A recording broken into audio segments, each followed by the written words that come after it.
Vamos ahora sí a este tema, a este drama humano que está transcurriendo en tiempo real, luego de los atroces hechos perpetrados por Hamas-ISIS sobre las colonias israelíes, sobre los lugares allí donde están esos asentamientos agrícolas. Hoy han aparecido los cuerpos de dos jóvenes de las que fueron brutalmente asesinadas y vejadas por estos criminales infames. Los cuerpos han sido rescatados y las familias ya han sido comunicadas. Para seguir hablando de todo esto está en línea Gabriel Ventasgal, periodista especializado en temas de Medio Oriente. Gabriel, buen día, ¿cómo estás? ¿Qué tal? Un gusto. Bueno, aquí estamos. De alguna manera diría que como enfrentando la locura mediática que rodea todo esto, muy en particular en el escenario europeo. Ayer se vivieron horas totalmente locas en Daguestán, donde una multitud a la cual evidentemente se le abrió la puerta pretendía encontrar israelíes o pretendía encontrar personas de confesión judía, vaya a saber para qué, probablemente no para lo mejor, allí en Daguestán, hasta que muy tardíamente intervinieron las fuerzas de seguridad. Y en el escenario europeo el debate y la movilización pro Hamas ISIS es cada vez más intensa, ¿no? Y no debería asombrarnos, Ujú. no debería asombrarnos, porque lamentablemente aquí se han confabulado varios factores que ya existían. Por un lado tenés una cantidad de europeos, que es la cuna del antisemitismo Europa, Ujú. en donde antes odiaban a los judíos y ahora odian al país de los judíos. Entonces, eso ya lo tienes visto, conocido, y en general tenemos los principales focos en la extrema izquierda. Por otro lado, es una inmigración musulmana muy fuerte en muchos países. Por ejemplo, en España, vas a ver que buena parte de los manifestantes no son españoles nacidos, sino inmigrantes musulmanes que muchas veces ni siquiera hablan en español. Por otro lado, tenés una cantidad de fuerzas en medios de comunicación, también de la extrema izquierda, y tenés toda una escuela que la llamamos la interseccionalidad. Y es personas que dividen al mundo entre buenos y malos, y los buenos son los pobres, las mujeres, las minorías, LGTB, los musulmanes y los palestinos, y los malos son siempre los blancos, los hombres, los cristianos, los judíos y los ricos.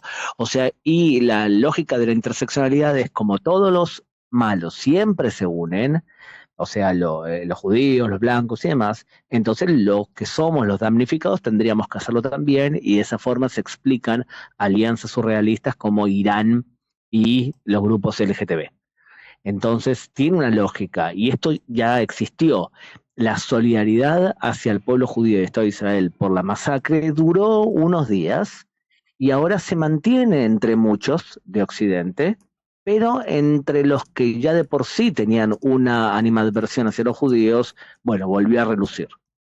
Claro, ahora ahí hay todo un gran tema. Ayer en Berlín, donde el Estado Federal alemán prohibió la exhibición de las banderas palestinas, hubo una gran movilización, no sé decir el número, pero era enorme.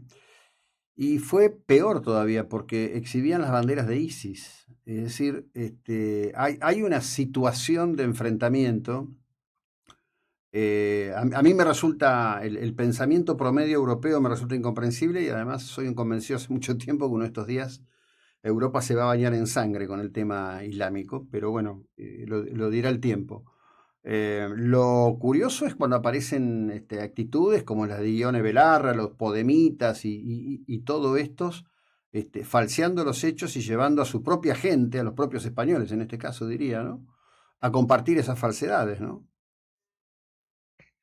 Eh, de- ¿Sabes qué? Yo creo que somos de una generación similar en cuestión de edad, Ujú. y teníamos más o menos una especie de estereotipo que la intelectualidad de izquierda tenía cierta ventaja a la hora de desarrollar conceptos, o que tenía buena fama de que la izquierda era intelectual.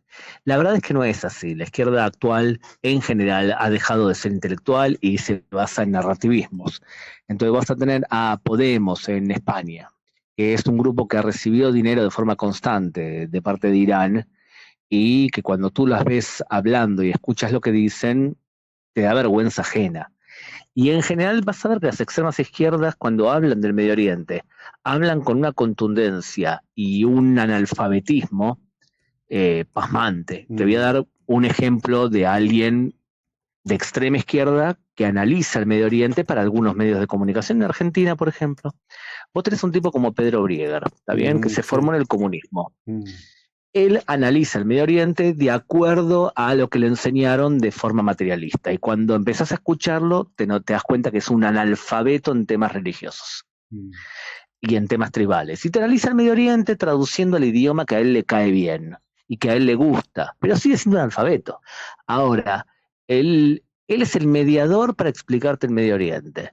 Entonces vos lo mirás de afuera y decís, pero una pregunta, nadie le explica que lo que está haciendo no es Medio Oriente, sino él está analizando lo que él considera que es Medio Oriente. Ahora, la gente empieza a darse cuenta, porque te das cuenta que cuanto más conoces sobre lo que dice el Hamas y sobre lo que dice ISIS y sobre lo que hace ISIS o lo que hace el Hamas y queda medio descuajeringado. Es por eso que yo soy optimista. ujú, Creo que en general la gente entiende mejor lo que es ISIS Hamas ahora de lo que era hace 15, 20 años. ujú. No significa que los revoltosos de siempre sigan haciendo ruido, pero la mayoría de los medios de comunicación, creo yo, en Occidente de América Latina, están informando de manera sopesada. Ujú. Y yo creo que también que la intelectualidad también, no radicalizada, entiende mejor lo que pasa en el Medio Oriente. Claro, Quizás soy muy inocente. no, bueno, sería razonable que a partir de hechos registrados por los propios perpetradores de Hamas ISIS, en su infinita brutalidad y en su infinito desprecio por la vida, se pueda llegar a una comprensión mayor, porque en este caso no son relatos, imagen mata relato, y las propias imágenes de estos criminales han dejado profundamente expuesto cómo está todo esto. Lo que ocurre es que hay un aspecto también de eso. Ahora estaba viendo ahí unas definiciones de un vocero del gobierno americano diciendo, le pedimos a Netanyahu que distinga entre Hamas y los civiles, ¿no? Bueno, era como pedirle al Bomber Harris en la Segunda Guerra Mundial, cuando bombardearon Dresden, que distinguiera entre los alemanes y los nazis. Es decir, un escenario de guerra es un escenario de guerra. No, no, no. Es ridículo este tipo de planteos que se hacen, desafortunadamente. Sí, lo que pasa es que en general también la cultura judeocristiana nos impulsa en la medida de lo posible a intentar proteger la vida. Ujú, Entonces es también un valor moral de los ejércitos occidentales o de los ejércitos que consideran que si se puede proteger una vida y una vida de un inocente que no es combatiente, como por ejemplo un palestino que no es combatiente y es menester y es moral cuidar y proteger esa vida de la misma forma que nosotros protegemos nuestras vidas. Ahora, las últimas encuestas, cuando hablan del Hamas, hablan de 63% de apoyo en la calle de Gaza, o sea que ujú. no es verdad que una cosa son los palestinos de Gaza y otra cosa es Hamas. No, tiene un apoyo considerable en la calle palestina. Sí, sí, por supuesto. Ellos, a ver, llevan desde 2005 bajo un grupo que controla todo, controla la televisión, la comunicación, adoctrina a las madres para que adoctrinen a los niños en el martirologio, en esa visión del martirologio, digamos, una visión de la muerte. ¿No? Bueno, eso tiene consecuencias en cualquier sociedad, eso está claro. Exactamente, cuando tú enseñas a tus hijos a matar, a asesinar o a perder tu propia vida en pos de una, de una visión de mundo, y es problemático. De la misma forma que yo te diría que como ejército acá en Israel, si tú le enseñas a un soldado israelí a matar a los palestinos por el hecho de ser palestinos, es un viaje de ida solamente. O sea, ya después no puedes volver de eso. Entonces, yo creo que es correcto el intentar en la medida de lo posible enseñar a los soldados que tenemos un problema con un grupo terrorista y no con los palestinos en sí. Más que nada, no solamente porque es una cuestión humana lo que te estoy diciendo, sino también Ujú. es porque no queremos entrar en una dinámica en donde la vida de los otros no tiene ningún valor. No, no, a mí eso me parece perfecto. No, yo estoy hablando de otra cosa. A ver, quiero ser claro porque es complicado. Insisto con este ejemplo que lo he usado frente a esta audiencia desde hace 2 semanas. Digo, en un momento determinado, en el escenario de la Segunda Guerra Mundial, el jefe de la Royal Air Force, particularmente de la división de bombarderos, se lo conocía como el Bomber Harris, decidió que tenían que hacer una retaliación por lo que había sufrido Londres y bombardearon una ciudad que era Mm, Dresden. ¿Por qué la bombardearon? Porque era la que menos defensas aéreas tenía. No tenía ningún valor estratégico. Asesinaron a millones. Hubo un debate si eso era crimen de guerra o no era crimen de guerra. Finalmente hubo una decisión política de que no lo fuera. ¿Qué quiero decir? Que en el escenario de la guerra, cuando se desata la guerra, pueden pasar muchas cosas. Y lamentablemente, en la situación de prisioneros que tienen los habitantes de la Franja de Gaza, prisioneros ideológicos, morales y físicos, pedir, digamos, precisión quirúrgica y que caiga una bomba y que la bomba solo mate a un tipo que está como parte operativa de Hamas es ridículo, es una pretensión ridícula. Pero bueno, puedo estar equivocado. sí.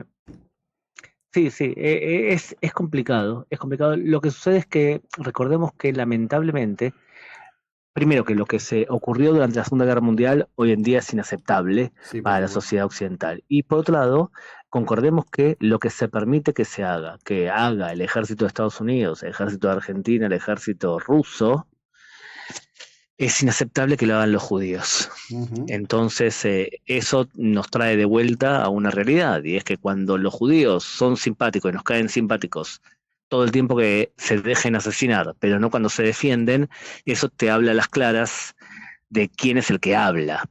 En general, te digo una cosa, yo tengo una especie de test personal y es, Ujú. dime qué opinas sobre los homosexuales, sobre las mujeres, sobre los judíos y sobre las personas de color y te diré quién eres. Mm. Bueno, justamente ya que citas eso sobre el tema de las mujeres, no, no quiero dejar de citar algo que subí durante el fin de semana y reitero en esta conversación que estamos manteniendo, que el viernes se supo que otra niña iraní, por el pecado de no llevar su cabello cubierto, Armita Gareven, fue asesinada por la policía de la moral iraní, digo, para entender de qué va cada uno, ¿no? Lamentable y tristemente. Te agradezco muchísimo todo este tiempo y la ilustración al respecto. Muchas gracias. Buena jornada, la mejor jornada posible. Un abrazo, gracias a ti. Bueno, seguimos nosotros en un instante. Estamos en la 99.9. Este era Gabriel Ventasgal, periodista especializado en temas de Medio Oriente.